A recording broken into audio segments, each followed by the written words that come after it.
வணக்கம் and very warm welcome to happy life. இன்றைக்கி நம்ம ஹாப்பி லைஃப்பில் நம்ம என்ன பார்க்க போகிறோம்னா கேரளா ஸ்பெஷல் புட்டு கடலைக்கறி எப்படி செய்கிறதுனா இந்த வீடியோவில் நான் உங்கள் கூட ஷேர் பண்ணிக்க போகிறேன்.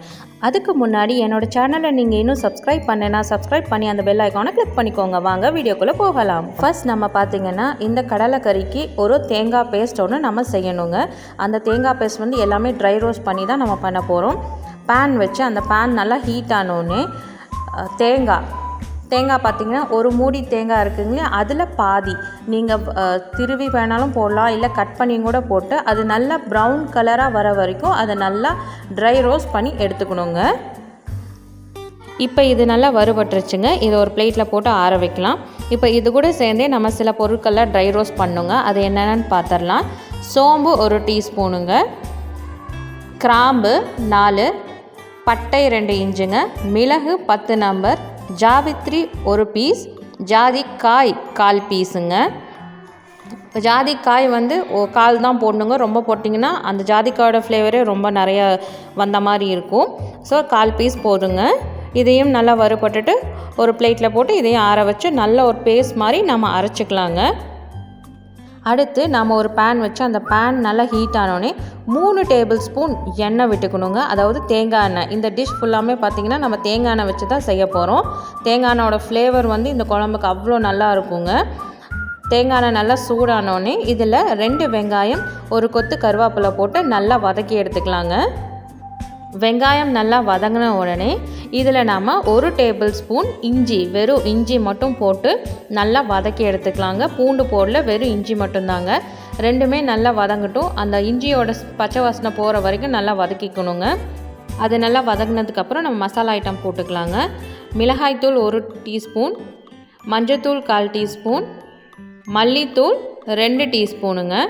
இந்த 3ஐயும் போட்டு நல்லா ஒரு மிக்ஸ் பண்ணி விட்டுட்டு நம்ம இதில் 2 தக்காளி சேர்த்து வதக்கி எடுத்துக்கலாங்க. 1 டம்ளர் தண்ணி விட்டு இந்த தக்காளி, வெங்காயம், மசாலா எல்லாம் வந்து ஒரு மேஷி கன்சிஸ்டன்சிக்கு வர வரைக்கும் நம்ம இதை வேக விடலாங்க. இது வெந்ததுக்கப்புறம் நல்லா ஆற வச்சு நம்ம மிக்சியில் போட்டு நல்லா ஒரு பேஸ்ட் மாதிரி அரைச்சி எடுத்துக்கலாங்க. இந்த மசாலா எவ்வளோ ஃப்ளேவராக எவ்வளோ வாசனையாக இருக்கும்னு நான் சொல்கிறத விட நீங்கள் செஞ்சு பார்த்தா உங்களுக்கே தெரியும். மறுபடியும் ஒரு பேன் வச்சு அந்த பேனில் 3 டேபிள் ஸ்பூன் தேங்காய் எண்ணெய் விட்டுக்கோங்க.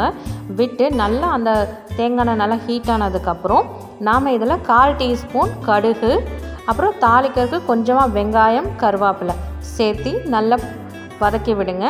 அதுக்கப்புறம் நம்ம அரைச்ச அந்த தக்காளி, வெங்காயம் போட்டு அந்த பேஸ்ட்டை இதுக்குள்ளே ஃபஸ்ட்டு ஆட் பண்ணிக்கலாம். உங்களுக்கு தேவைக்கேற்ப உப்பு இப்போ சேர்த்துக்கோங்க.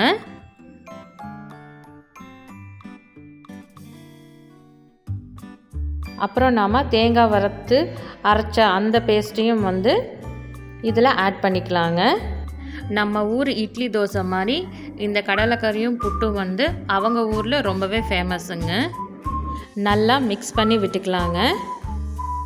இப்போ நம்ம அடுத்து கருப்பு சுண்டல் நான் நைட்டே வந்து ஊற வச்சுருந்தாங்க. 8 மணி நேரம் நல்லா ஊற வச்சு வேக வச்சும் எடுத்திருக்கேன். இது வந்து நல்ல குழம்பு கொதிச்சோடனே இதில் நம்ம ஆட் பண்ணிக்கலாங்க. குழம்பு கொதிக்கட்டும். மசாலா நல்லா கொதிக்க ஆரம்பிச்சிருச்சுங்க. இப்போ நம்ம வந்து சுண்டல் சேர்த்துக்கலாங்க. சுண்டலை சேர்த்துட்டு மிக்ஸ் பண்ணி விட்டுக்கோங்க. இந்த ஸ்டேஜில் உங்களுக்கு உப்பெல்லாம் கரெக்டாக இருக்கான்னு செக் பண்ணிக்கோங்க. எனக்கு கரெக்டாக இருக்குது, அதனால் நான் அப்படியே விட்டுறேன். 5 மினிட்ஸ் நல்லா கொதித்ததுக்கப்புறம் நம்ம இறக்கிடலாங்க. நம்மளோட சூப்பரான ரொம்ப ஃப்ளேவரான கடலைக்கறி இப்போ ரெடி ஆயிடுச்சுங்க. அடுத்து நம்ம புட்டு எப்படி செய்கிறதுன்னு பார்க்கலாங்க. நான் அதுக்கு 1/2 கிலோ பச்சரிசி மாவு எடுத்துருக்கேங்க. பச்சரிசி மாவை கொஞ்சம் உப்பு போட்டு தேவைக்கேற்ப உப்பு போட்டுட்டு கொஞ்சம் கொஞ்சமாக தண்ணி தெளித்து நம்ம புருடு இல்லாதவாறு, அதாவது லம்ஸ் இல்லாதவாறு நம்ம வந்து மிக்ஸ் பண்ணிக்கலாங்க. நல்லா மிக்ஸ் பண்ணி எடுத்துட்டு இது வந்து நம்ம புட்டு பண்ணுற அந்த புட்டு பாத்திரத்தில் நம்ம போட்டுக்கலாங்க. ஃபஸ்ட்டு நான் வந்து தேங்காய் கொஞ்சம் போட்டுட்டு அதுக்கப்புறம் புட்டு மாவு, மறுபடியும் தேங்காய் போட்டு கொஞ்சம் புட்டு மாவு போட்டு க்ளோஸ் பண்ணி வச்சு நான் வந்து என்கிட்ட புட்டு பாத்திரம் இல்லைங்க, அதனால் நான் குக்கரில் தான் வைக்க போகிறேன். குக்கரில் பாதி தண்ணி ஊற்றிட்டு அதை நல்லா ஆவி வந்ததுக்கப்புறம் இந்த புட்டு பாத்திரத்தை அந்த குக்கர் விசில் போடுற இடத்துல நான் வச்சு வேக வைக்க போகிறேன். புட்டு எப்படி வெந்துருச்சுன்னு நம்ம தெரிஞ்சுக்கிறதுக்கு இந்த புட்டு பாத்திரம் இருக்குங்களே அந்த பிளேட்டில் வந்து அந்த ஹோல்ஸ்லேருந்து நல்லா புகை வரும். அப்போ நம்ம தெரிஞ்சுக்கலாம் புட்டு ரெடி ஆயிடுச்சுன்னு. புகை வந்து ஒரு நிமிஷம் கழித்து நம்ம ஸ்டவ்லேருந்து அதை இறக்கிடலாங்க. இறக்கிட்டு பார்க்கலாம். இப்போ நம்ம புட்டு எப்படி வந்திருக்குன்னு பார்க்கலாங்க. சூப்பராகவே ரொம்ப ஷேப்பாக அழகாக புட்டு ரெடியாகி வந்துருச்சுங்க. நம்மளோட புட்டும் ரெடி, கடலைக்கறியும் ரெடி, நாங்களும் ரெடி. இந்த கடலைக்கறியும் புட்டும் அவ்வளோ அருமையாக இருக்குங்க. அவ்வளோ வாசனையாக அருமையாக இருக்குங்க. இந்த ரெசிபி உங்களுக்கு கண்டிப்பாக பிடிச்சிருக்குன்னு நினைக்கிறேன். செஞ்சு பார்த்து உங்களோட ஃபீட்பேக்ஸ் எனக்கு அனுப்புங்க. உங்கள் ஃப்ரெண்ட்ஸ் கூடயும் ஷேர் பண்ணிக்கோங்க. மறக்காமல் என்னோட சேனலுக்கு சப்ஸ்கிரைப் பண்ணி அந்த பெல் ஐக்கானை கிளிக் பண்ணிக்கோங்க. மீண்டும் ஒரு அழகான வீடியோவில் நான் உங்களை மறுபடியும் சந்திக்கிறேங்க. அதுவரை நன்றி, வணக்கம், take care, be happy, feel happy, bye.